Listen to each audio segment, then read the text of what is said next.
into old wineskins. That kind of sounds like parabolic material, right? But it's not named as a parable by Matthew. So this is the first explicit mention of the term parable.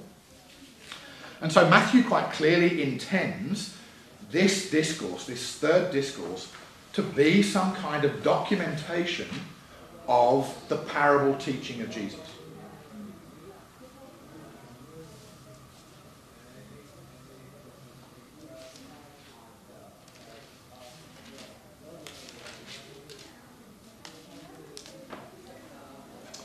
And indeed, as we've just seen in 13:53, Matthew ends the discourse by saying, and when Jesus had finished these parables. Okay, so it's quite clear that that's the focus. Matthew has two other main parable sections in his gospel. Chapters 21 to 22 and chapters 24 to 25.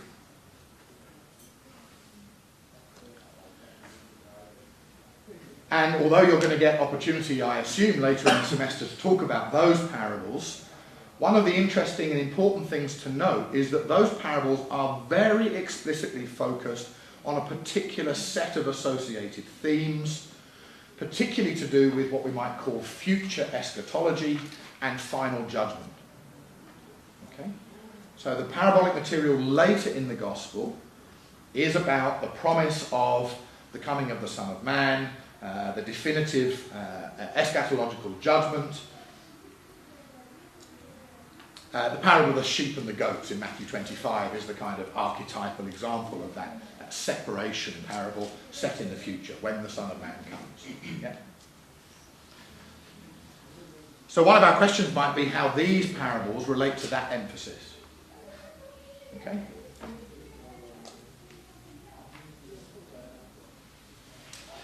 Now, Matthew 13 is a good place to talk about parables in general. So I just want to make a few brief comments about the interpretation of parables in Matthew, but also within the kind of gospel tradition more broadly. Really just to check out whether any of that is familiar to you or not. Once I've finished kind of just running through these points, we'll stop the recorder and then we can have a conversation about them to see if it makes sense to you. Okay. The first thing to say is that the word parable in the gospel tradition quite clearly refers to a spectrum of literary forms. So a parable isn't one specific kind of gospel tradition. Rather, it's a word that's associated with a number of different formal kinds of tradition. And the spectrum really runs from, on the one hand, very simple and straightforward comparisons or similes. You know this word?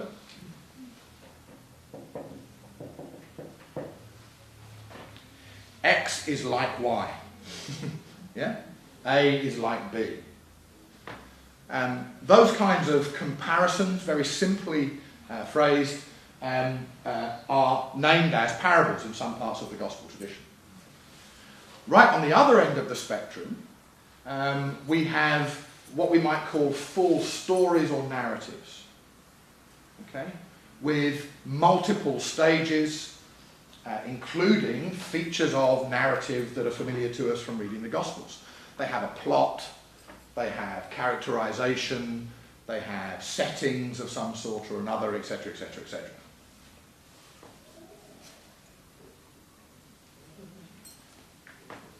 And what's great about Matthew 13 is that we get both kinds. We get both ends of the spectrum. Okay? The short one-line version of the parable can be found in a verse like Matthew 13:33. He told them a parable. The kingdom of heaven is like yeast that a woman took and mixed in with 3 measures of flour until all of it was leavened. End of story. Wow. Okay? Very concise. So you can see that's at one end of the spectrum. At the other end of the spectrum is the parable of the sower. You know, seed scattered, 4 different areas for scattering. And of course, in the synoptic tradition, the parable of the sower also comes with an explanation added onto it that a parable like the parable of the leaven doesn't. And we'll be talking at some length about the significance or otherwise of that explanation as Matthew preserves it.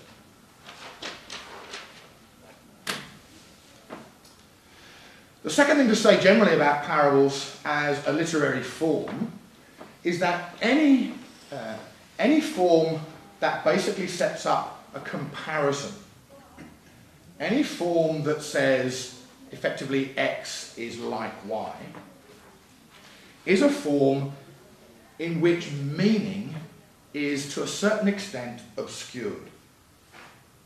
All right? There is ambiguity built in. So let's take a very simple metaphor, which is another literary form using a simile pattern. God is a rock.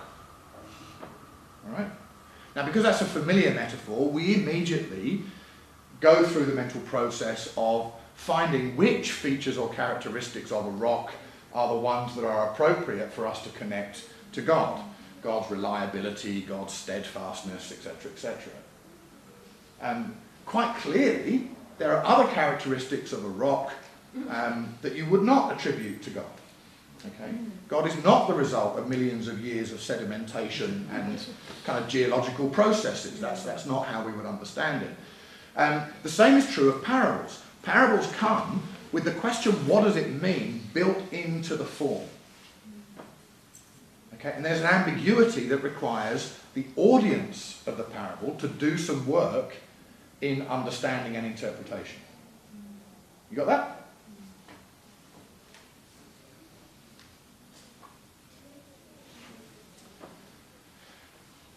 This comes with two very obvious consequences that directly relate to our chapter. The first is, it is theoretically possible that parables have been preserved in the synoptic tradition, and we as 21st century readers don't have a clue what they mean. All right? Because we don't live in the culture that would give us the capacity to make the appropriate connections between the kingdom of God and leaven, for example. Which, incidentally, as we'll see, gets badly translated to the word yeast. So the possibility is that there are some parables, the initial meaning of which, let me clarify it, or the original meaning of which, or perhaps Jesus' meaning of which, are simply unavailable to us. We can't understand what they are. That's the first thing. The second implication of this idea that parables come with an inherent ambiguity is that the parables in the synoptic tradition may come to us with meanings inscribed in them that were not the original meanings. So let me just repeat that point and make sure you understood it. They may come to us in the synoptic tradition with meanings ascribed to them that were not necessarily the original meanings. This is particularly pertinent at the points where parables receive an explicit and direct interpretation in the tradition.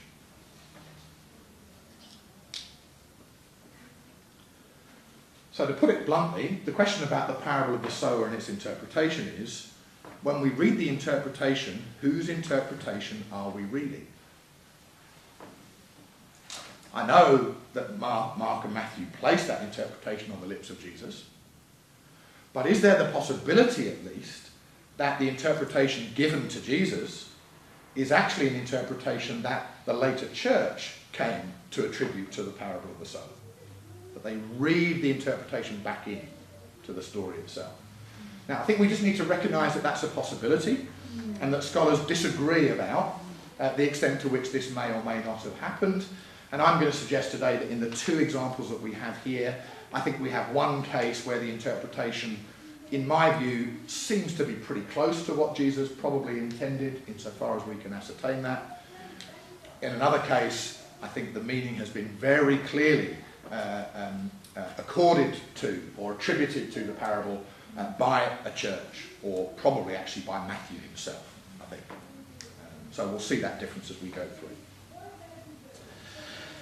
So, the next point about parables, particularly Matthew's parables, is that Matthew explicitly names his parables as relating to his central theme, namely the message of the kingdom of God